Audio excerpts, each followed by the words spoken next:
Bonjour et merci d'avoir choisi HelloCash. Je suis Donna et je vais vous expliquer rapidement les fonctions élémentaires de votre logiciel de caisse enregistreuse. Alors pour commencer, vous avez affiché sur votre tableau de bord un accès rapide vers les fonctionnalités les plus utilisées, à savoir la création d'un ticket, la gestion des tickets, la gestion des articles ou produits, ainsi que la gestion des prestations ou services.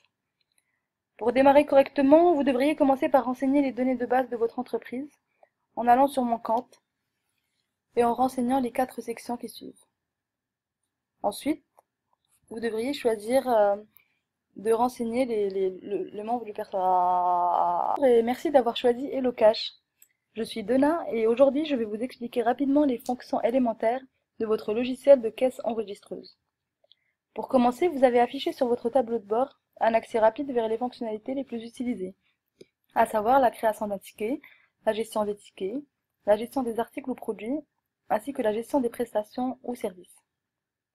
Alors pour démarrer correctement, vous devriez commencer par renseigner les données de base de votre entreprise en allant sur Mon compte et en renseignant les 4 sections qui suivent.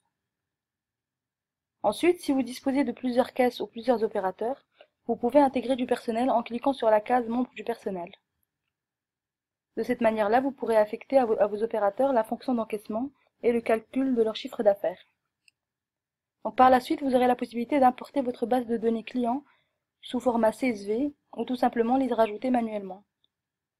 Donc, maintenant que tout ça a été fait, il sera question de configurer vos produits et services en cliquant sur votre caisse, puis en allant sur Articles ou Prestations et en renseignant toutes les données relatives à votre marchandise. Donc maintenant que ces paramètres ont été mis à jour, vous pourrez commencer l'encaissement. Vous cliquez sur Créer un ticket sur votre tableau de bord et la page devrait s'afficher comme suit. Donc ici, nous avons pris l'exemple d'un magasin de prêt-à-porter, mais vous pourrez adapter votre caisse en fonction de votre activité. Donc, on prend comme exemple une vente comme celle-ci. Vous pourrez rajouter ou supprimer les quantités sur plus en cliquant sur plus ou moins. Vous pouvez éditer un article de cette manière-là. Vous pouvez supprimer tout autant.